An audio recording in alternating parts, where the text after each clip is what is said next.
Merci Seigneur Jésus-Christ de nous avoir donné une chaîne de l'excellence. Original.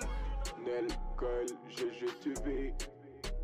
GGTV. Nel, Col, GGTV. GGTV. Sous-informé, devenu cultivé grâce à Nel, Col, GGTV. Plus qu'une chaîne, c'est une école, cette diffusion enrichit la connaissance. Je suis invitée chez Madame Nelka la cuisine. Hein? Et les mikolo azosa masola kitoko na cuisine. Et yokani Madame Bachika. Hello. Coucou la famille, coucou mes amis, bonne nuit, vous êtes très bien. La peine à bien par la grâce divine.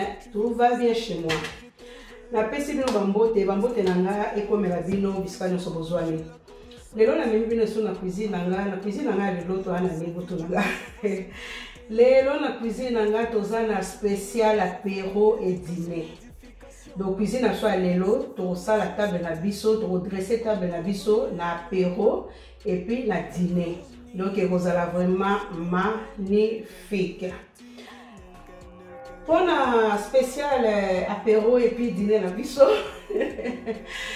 on va tout d'abord pour réaliser la pâte de gâteau.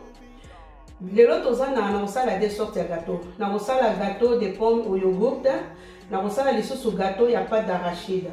Tout d'abord, on a gâteau na biso ya pommes, on a besoin de pommes mibalé. On a au sukolango. Vraiment très bien. Après avoir que sukolango, on va y pambusango.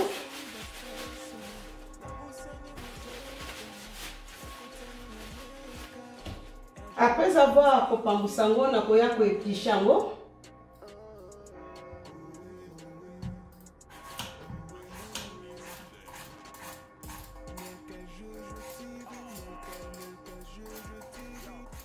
Ensuite, na koya kokata pomme na biso.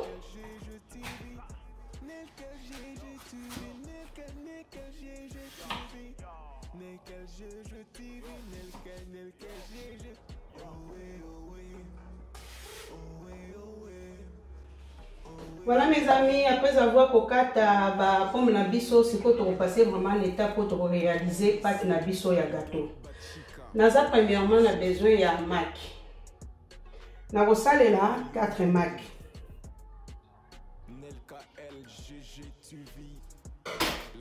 Ensuite na koya kosalela yogourt. Yogourt na nga na kosalela yogourt naturel.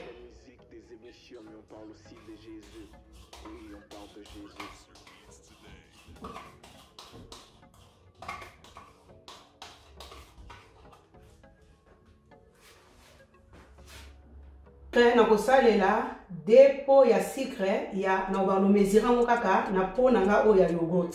Na a besoin ya 2 pots ya sucre.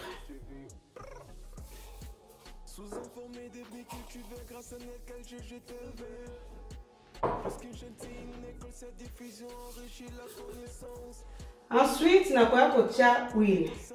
Huile pe na kotia 2 pots ya nini ya pot nanga o ya yogourt ya ngonde na kotia lango huile na kosalela 2 pots ya huile.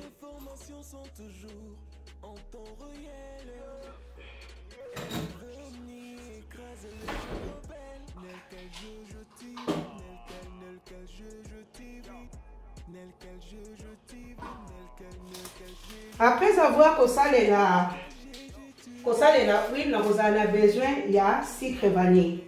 Sucre vanille na biso na kosalela kaka moko sachet moko.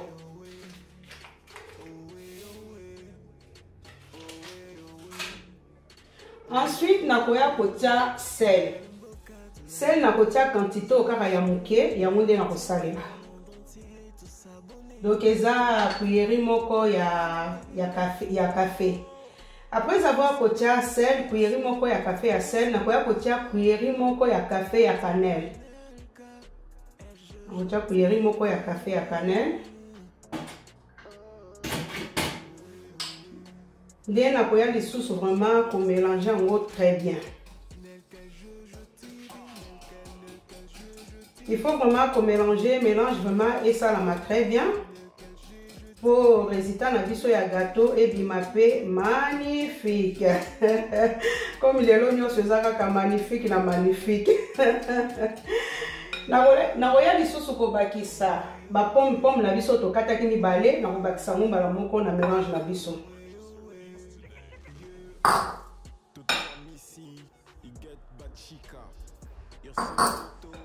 Na ko mélanger nyos ensemble.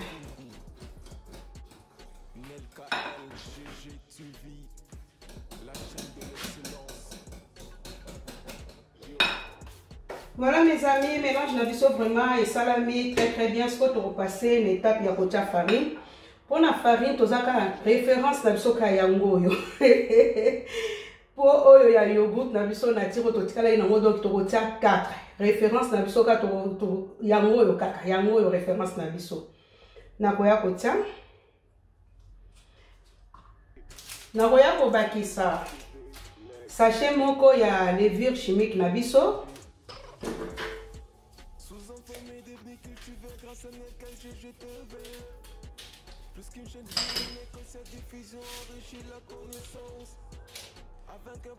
Na kobakisa nyonso na kati donc oyo eza déjà 4 pots ya farine nanga na kotamiza yango.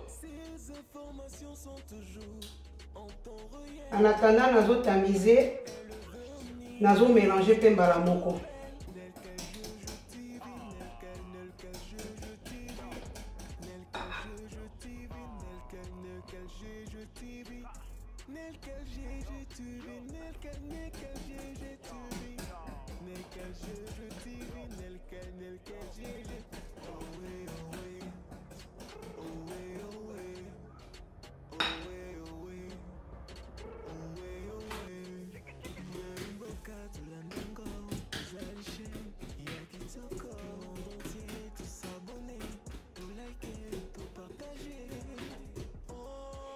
Voilà mes amis, donc c'est quoi vraiment aussi c'est qu'on réaliser pâte nabiso ya gâteau de pommes au yogourt donc et bien vraiment kitoko. Résultat vraiment est bien. C'est quoi tu vois que tiens mon amour. Na tchaki pâte na c'est pour bouger vraiment té. Mon nabiso na ko tiens Robert pour pâte nabiso. Et kangamate gâteau na biso ebima vraiment bien ezala kolete.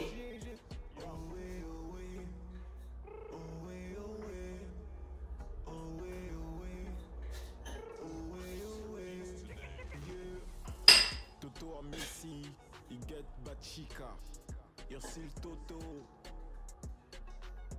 Gali Lungungu, Nelka LGG TV. La chaîne de l'excellence.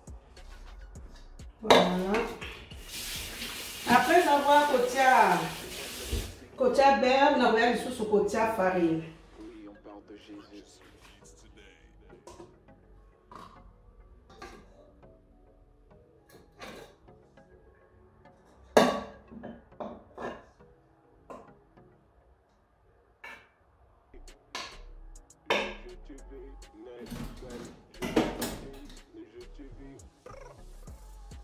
Sous-informé, devenir cultivé grâce à Nelka GGTV. Plus qu'une chaîne, c'est une école, cette diffusion enrichit la connaissance. Voilà. Ensuite, on va verser nyonso awa na moule.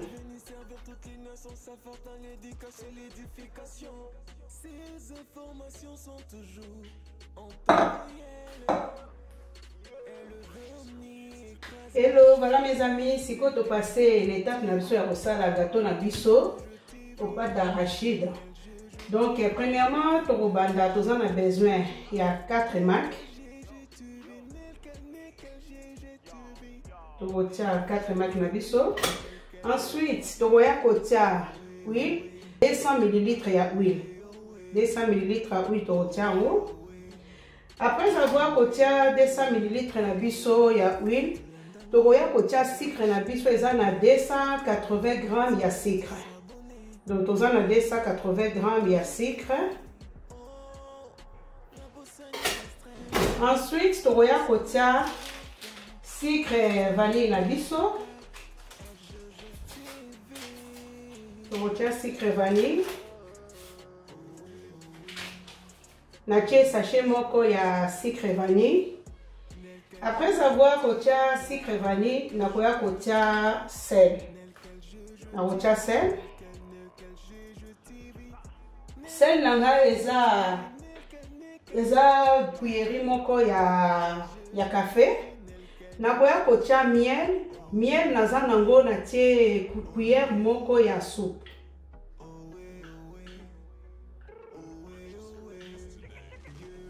Voilà, miel eza cuillère moko ya soupe. Après avoir kotia cuillère moko ya soupe ya miel, nde nakoya siko ko mélanger nyonso ensemble. La chaîne de l'excellence.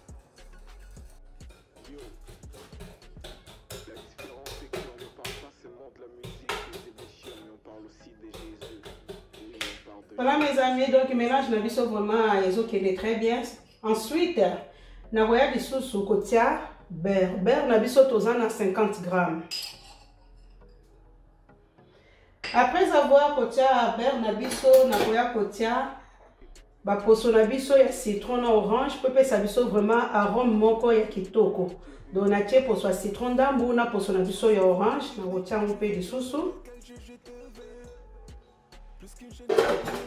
Après avoir kotia poso ya citron na orange, ensuite nakoya kotia lait. Lait na biso toza na 200 ml. Toza na 200 ml.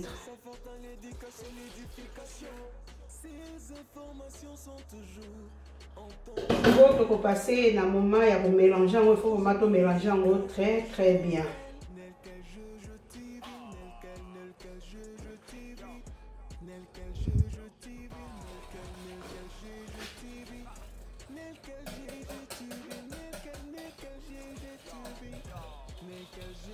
En tout cas, mélange na biso et salami bien.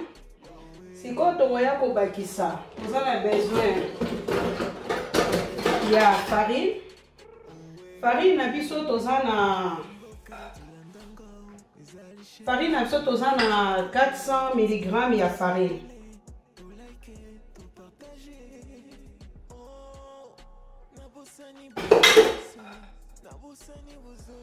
Après avoir coté farine, tozana besoin ya levure chimique na biso. Na levure chimique na biso tokotia paquet moko.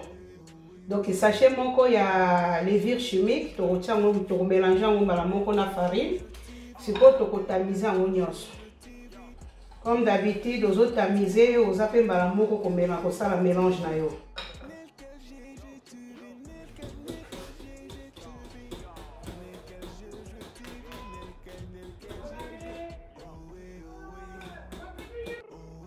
Kitoko makasi.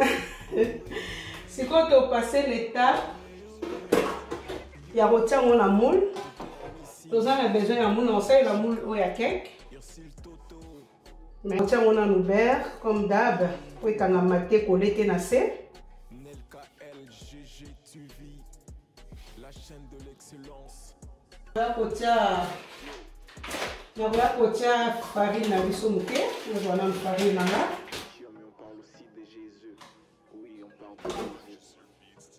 Voilà. Ensuite, on va verser dans la moule. On va partager en deux.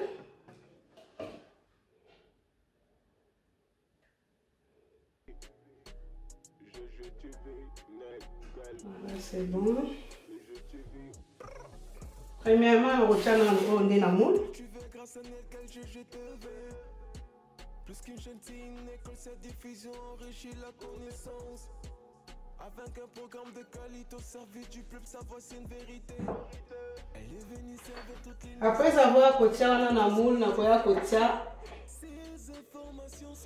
pâte na biso ya pâte d'arachide na biso.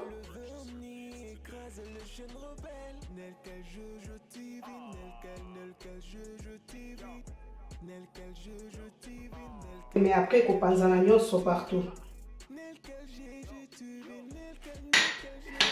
Voilà.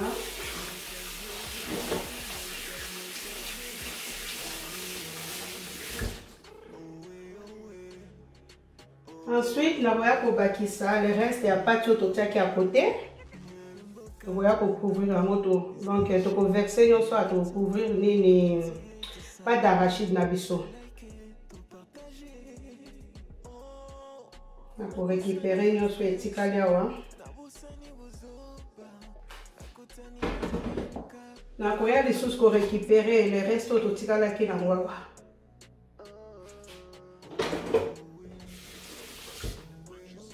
Voilà mes amis, en tout cas, donc résultat, il n'y a pas de nabiso en gros, c'est quoi comme un moment. Toujours que nos côtes sont en four, donc il y a vraiment kitoko ma casse. Donc il y a des côtes sont en four. À tout à l'heure. Voilà mes amis, si vous avez un moment, il y a des côtes ça va mélange nabiso, il y a gâteau na four. Donc banana na oyo. Ouais, sous côté deuxième, nous sommes balé, tu tiens un ballon qu'on a four.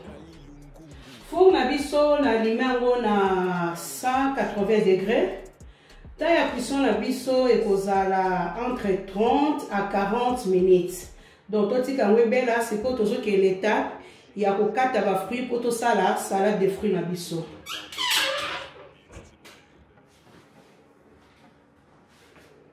Hello, voilà mes amis, ce que tu as mis l'étape, il y a aussi la fruit na biso.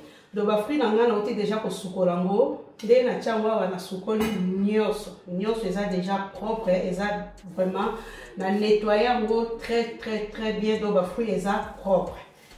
Ce que tu as passé qu'à l'étape, c'est quoi il y a ko katango.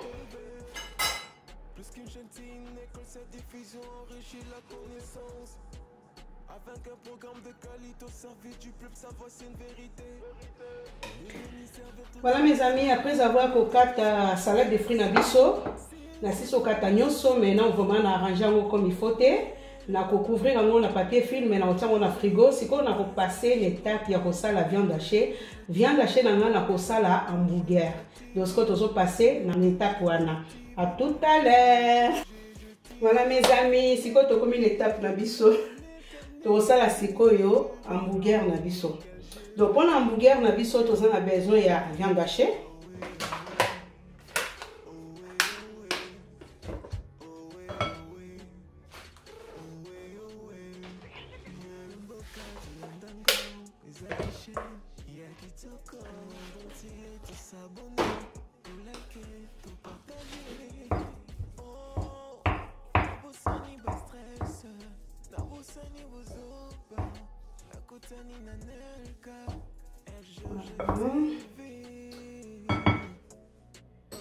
Na viande hachée na biso, tu as besoin de cuillère moko ya soupe ya soja. Ya sauce na biso ya soja.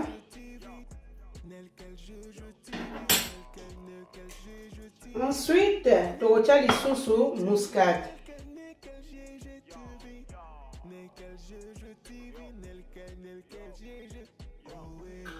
Après avoir côté muscade, tu as sauce na biso ya bourguignon, tu as cuillère moko. Tu as cuillère moko.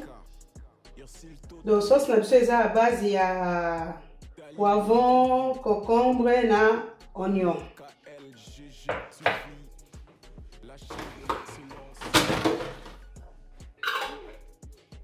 Après avoir côté sauce, tu as besoin il y sel. Sel n'a cuillère moko ya café. Tu as besoin il y a bouillon na biso ya poulet, na bouillon na biso ya poulet, tu as.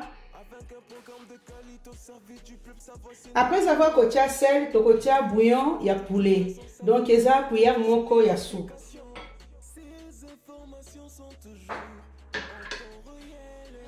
Après avoir côté bouillon de poulet, tu as côté poivre blanc na biso.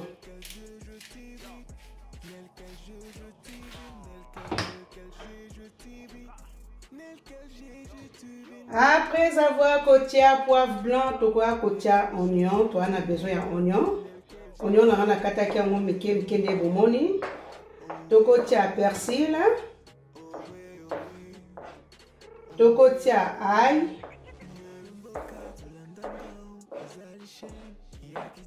Ensuite, tokotia ciboulette. Voilà. Après avoir kotia ciboulette, tokoya kotia lisusu crème na biso oyo ya d'huile végétale. Po hamburger nanga na kotia ngo na four na okalinga ngo te me na kotia ngo na four. Na ko bakisa crème oyo na kotia ngo quantité ebele. Po viande nanga ezala sec te. Voilà, quantité na tché c'est bon. Na ko mélanger nyonso ensemble. Pour vraiment écouter bien. Les ingrédients na so totie nyonso écouter vraiment bien.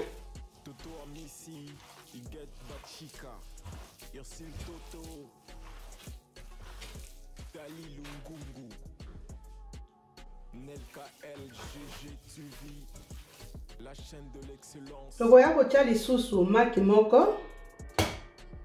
La différence c'est qu'on ne parle pas seulement de la musique des émissions, mais on parle aussi de Jésus. Oui, on parle. Toko mélangeons vraiment ensemble pe kitoko. Toko mélangeons vraiment très très bien.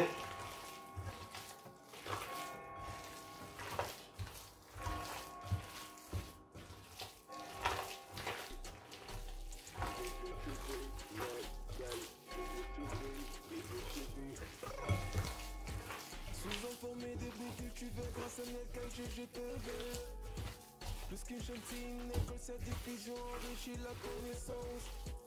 Avec un programme de qualité au service du peuple, sa voix c'est une vérité. Voilà mes amis, la famille, après avoir mélangé viande hachée na biso vraiment très très bien, ce que tu vois couper ça en forme. Tous on a besoin d'un huile, na kotia huile na plateau nanga. Assez na préparé qui déjà. Comme ça et collé.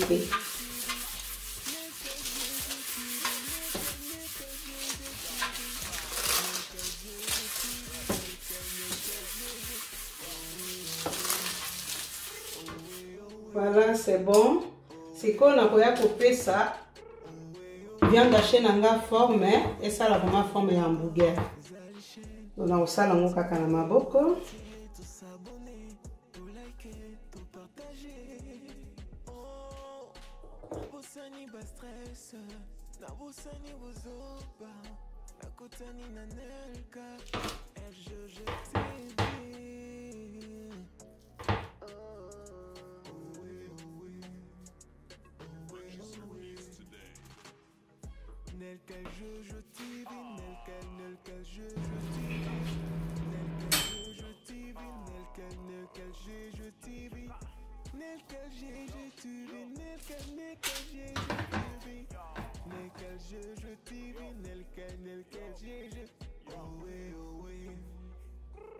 Oh, mwana suka.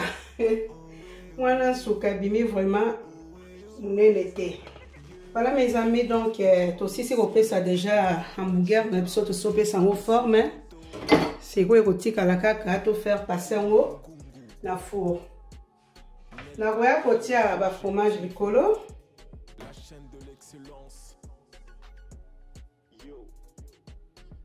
La différence c'est qu'on ne parle pas seulement de la musique des émotions, mais on parle. Voilà, c'est bon. Donc résultat na biso vraiment il y a hamburger yango yo, to kotia ngo siko na four. Na four na kotia ngo na 160 degrés. Et puis tant ya cuisson na biso e rozala entre 40 à 50 minutes. Tozo tiango na four après to repasser pour na rosala kebab, ina biso kebab au poulet. Hello hello la famille mes amis, si ko to passer l'étape na biso ya kosala poulet au kebab. La poulet au kebab na biso toza na blanc de poulet de bomoni. Donc nga moko na zui na kati yango nyonso mike vraiment. Na kati yango mike pour pesa biso poulet au kebab. Alors, tout d'abord, pour la poulet au kebab na biso, nous avons besoin pour bandana nous na citron. tokotia jus de citron mais ya mingi te hein na tia citron ya mingi te vraiment ok totie citron na biso. Après avoir kotia citron na koya kotia poivre noir.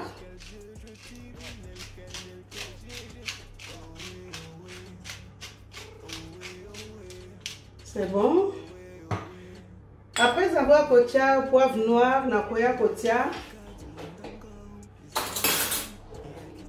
na kotia sauce na biso ya sodia na kotia cuillère moko ya soupe.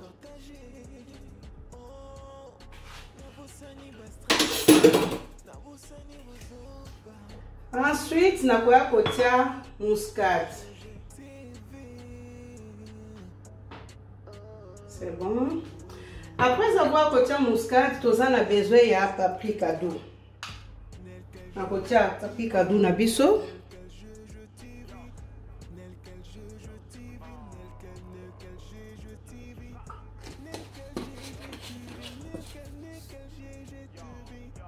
Ensuite, na koya kotia bouillon na biso ya poulet, toza na cuillère moko ya soupe.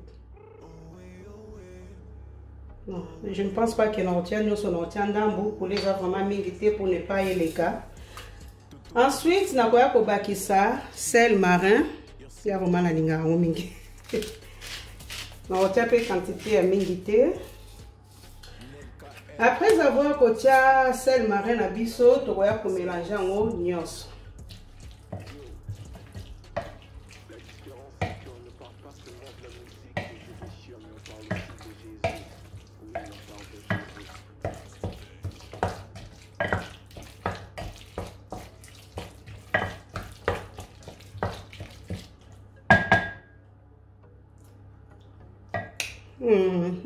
C'est très bon. C'est très bon. Si quand tu repasses l'étape oyo, tu as besoin de casserole. Donc poulet au kebab na biso to salango, to offrir ango na huile.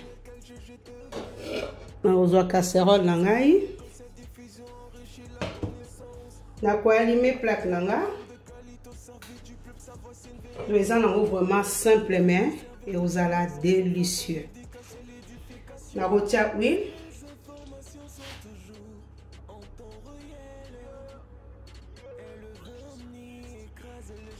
Oui, on a vraiment quantité mingité, torotika, huile na biso échauffée. En attendant, huile les eaux chauffées, na okendo zwa manioko nanga, pour na osala pe manioko na zo kalinga ngo pe mbala moko. En attendant, huile na biso les eaux chauffées, mais on a ceux qui ont déjà chauffé. Pas tellement. Totika ngo échauffé nango gentiment. Manioko na biso to ana manioko. To sala manioko frites. Na manioko frites na biso na sina kataki manioko na ande bomoni. Na ko épicé ngo mwa muke, na za na besoin ya muscade. Na kotia muscade.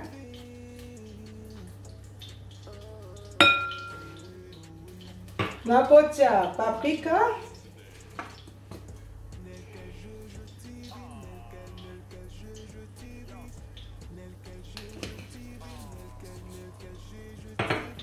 Na kotia le reste ya bouillon na biso ya poulet. Mais nyoso pété pour manioko yo kana vraiment mungwe za makasi c'est pas bon. Na kotia ka mesure au muke, c'est bon. Na koya siko ko mélanger ngo nyonso ensemble.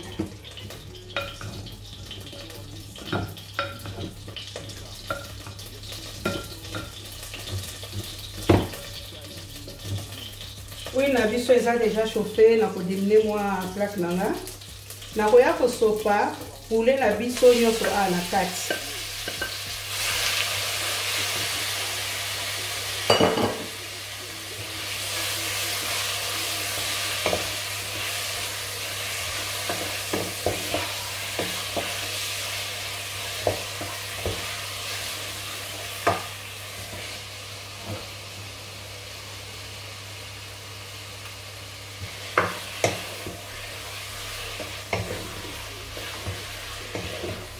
Donc mélanger poulet na biso nyonso tozo mélanger ngo.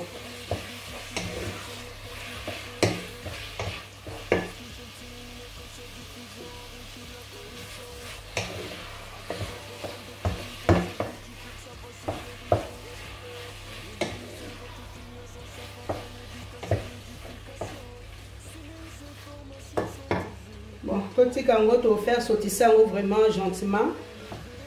Tozongela na biso manioc. En attendant naza ko mélanger manioc nanga donc na huile la manioc plaque na allumé déjà.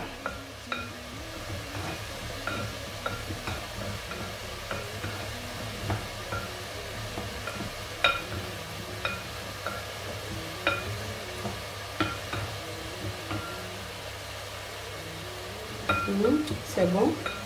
Nous me le quitter et coquille vraiment net.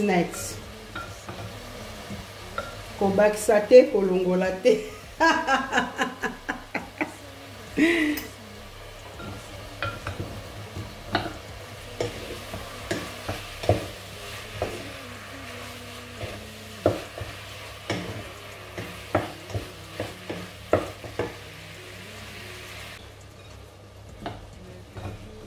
Voilà, totiki manioc na biso evanda wana tozela huile ebela. Nakoya pour ajouter oignon. Oignon nakotia vraiment quantité o oignon sobomoni ebelo yango nde nakotia na poulet na biso. Tokobakisa oignon na poulet au kebab. Tokomijoter yango nyonso ensemble, tokofaire sautisser yango nyonso ensemble. Jusqu'à ce que vraiment poulet na oignon na biso ekokoma doré.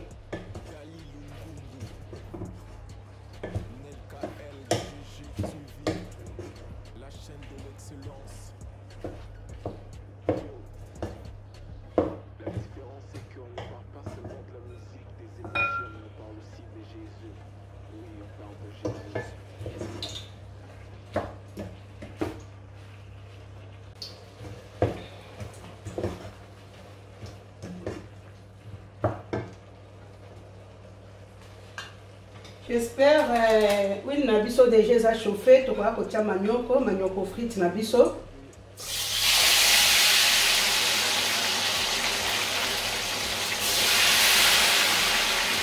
Na ko dimine moto nanga ko manioc nanga vraiment ebela tina kati.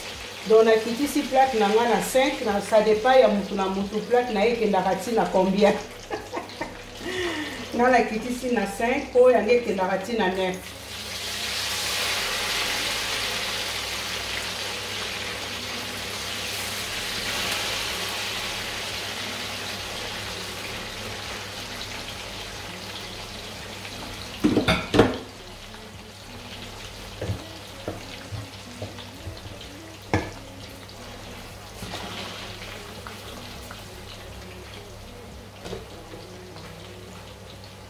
Voilà, c'est quoi, tu vas continuer les sauces na poulet, totika manioc et bela nango vraiment gentiment, tu vas bâtir ça ciboulette, tu vas bâtir ça ciboulette sec, na poulet, tu vas les sauces côté persil na biso pe sec, quand tu toyo, tu vas tiens un peu les sauces.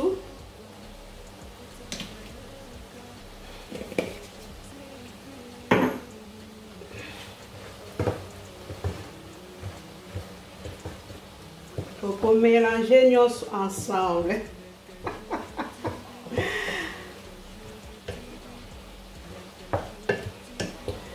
En tout cas, la famille, mes amis, bon, mais vraiment poulet au kebab, ça va vraiment bien ma casse. Donc, maïgno se requitte après, na frire en gros, donc, comme vraiment doré.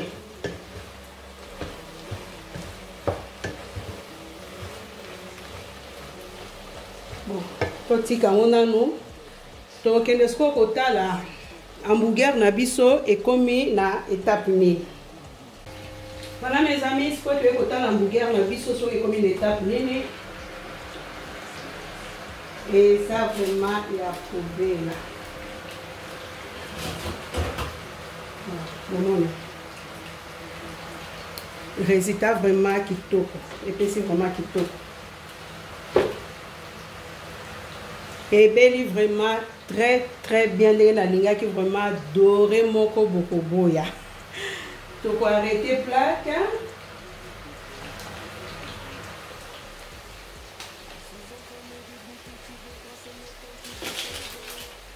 On va la peau. On a dressé en assiette. Si vous avez la biso. Voilà mes amis, si vous avez manioko frites na biso na poulet au kebab. En tout cas, manioko na biso eza déjà à kobela.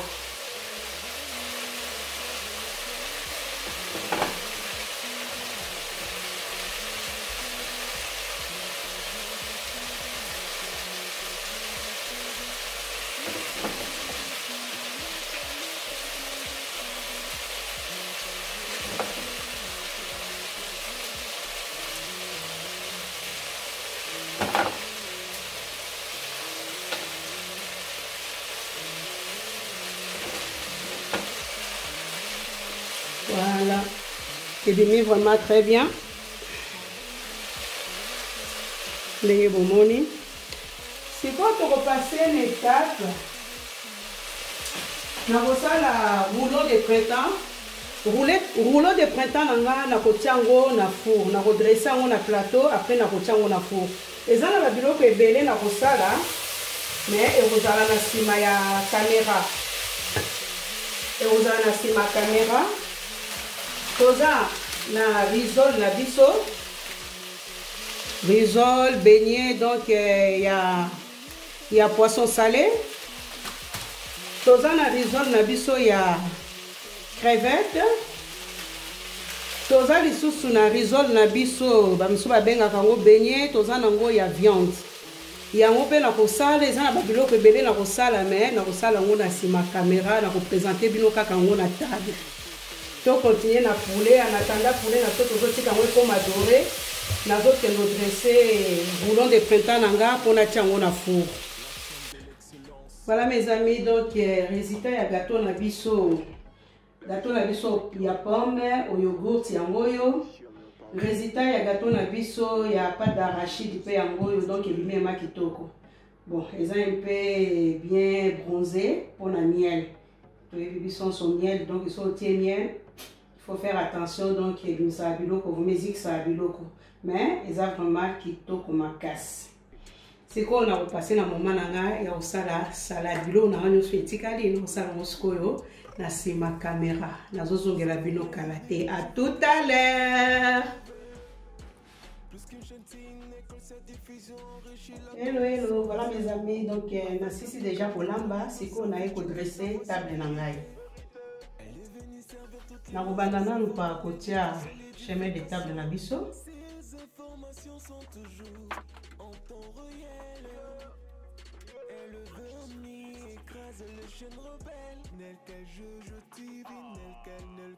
Voilà, après avoir côté chemin de table, est-ce qu'on a quoi côté pour des fleurs na biso. On va na pakotia plateau na biso, autre kotia vase na biso. Il y a pour des fleurs. Na koya proposer ngo awa. Donc c'est peli ça va inviter na biso et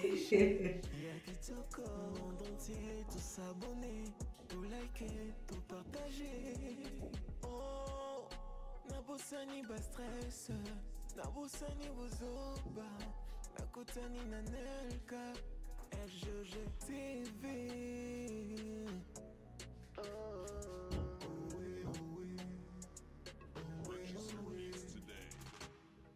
Nelka Jojo TV, Nelka Jojo TV, Nelka Jojo. Voilà, c'est bon. C'est quoi on a kotia, na redresser l'assiette nangai.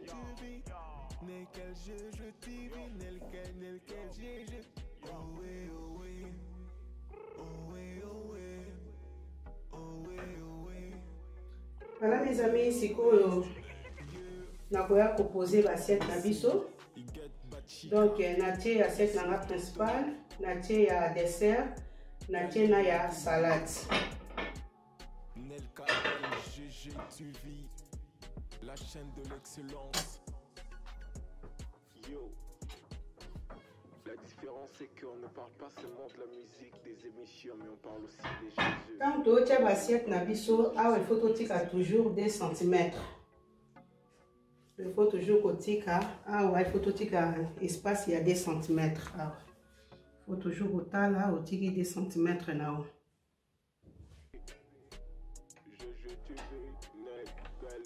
Nyonso vraiment il faut linga et ça vraiment na lignée, ça aligné mon corps. Plus qu'une gentille, une école, cette diffusion enrichit la connaissance. Avec un programme de qualité au service du peuple, sa voix c'est une vérité. Elle est venue servir toutes les nations, savoir dans l'éducation. Partout, 2 cm. Ces informations sont toujours en temps réel. Voilà mes amis, c'est quoi tu comme une étape, il y a retiré vers l'abisso. Donc tu salé là, vers l'abisso, il y a vin blanc, il y a vin rouge. Après tu salé là, il y a maille.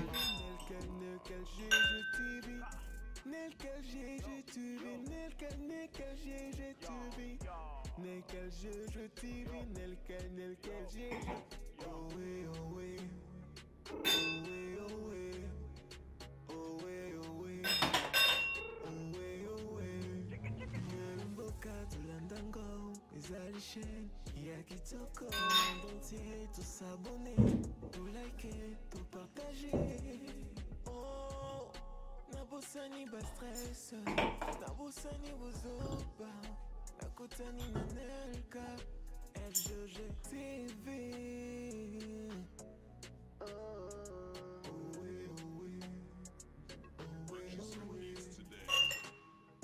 Nelka je TV, Nelka je TV, Nelka je TV, Nelka je TV, Nelka je TV, Nelka je TV, Nelka je TV, Nelka je. Oh ouais, oh ouais, oh ouais, oh ouais, oh ouais, oh ouais, oh ouais, yeah. Toto Amisi, Iget Bachika, Yosil Toto, Dali Lungungu, Nelka LGG TV, la chaîne de l'excellence. Yo, la différence c'est qu'on ne parle pas seulement de la musique, des émissions, mais on parle aussi de Jésus. Oui, on parle de Jésus.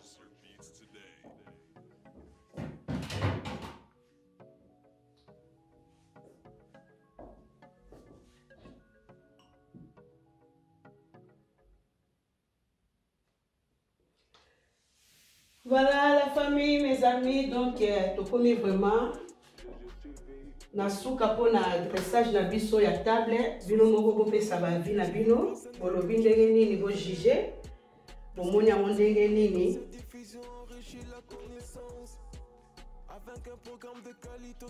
Donc table na biso yango oyo eza na mot simple mais eza kitoko. C'est beau, on souhaite aussi savoir de vous passer. On a que vous présenter bino apéro na plan la biso principal. Après tout passer la biso na table.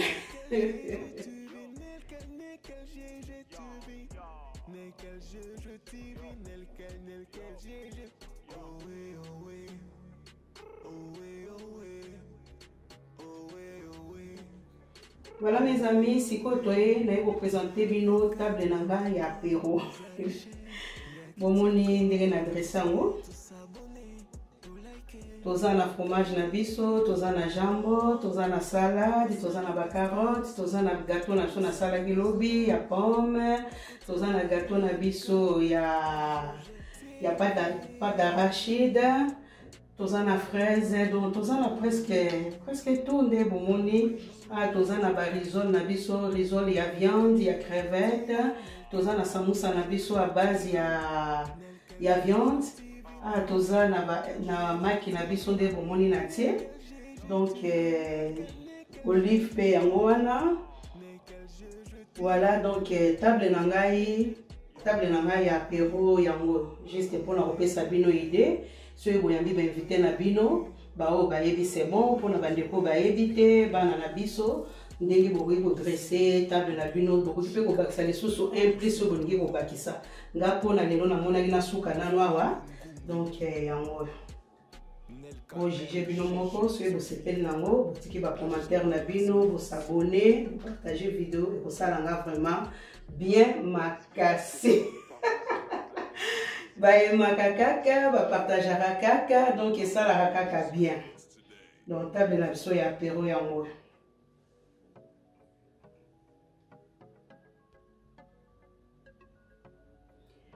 Voilà mes amis, à ce qu'on est pour présenter bino place natie menu principal nanga donc pour na dîner na biso natie awa. So vous moni table na yo ezamuke, vous bino pe ko utiliser plan de travail na yo. Donc au tiango kaka nap na yo, donc yo moko sala ngoka na ba jar pour epesa kaka epesa kaka goût epesa kitoko. Donc on utiliser plan de travail nanga ya monde na dresser dîner na biso a lelo.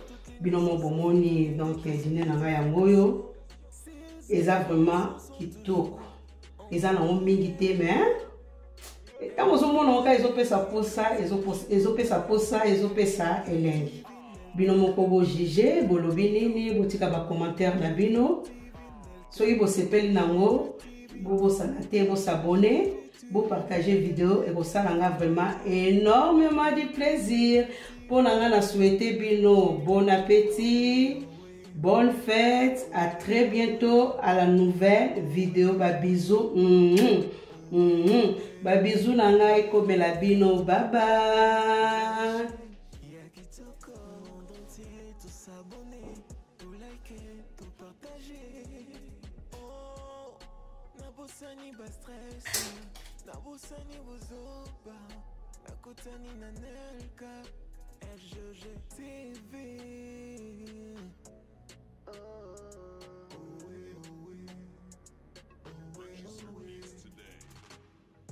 Nelka je TV, Nelka je TV, Nelka je TV, Nelka je TV, Nelka je TV, Nelka Merci Seigneur Jésus-Christ de nous avoir donné une chaîne de l'excellence. Original Nelka je TV, je TV.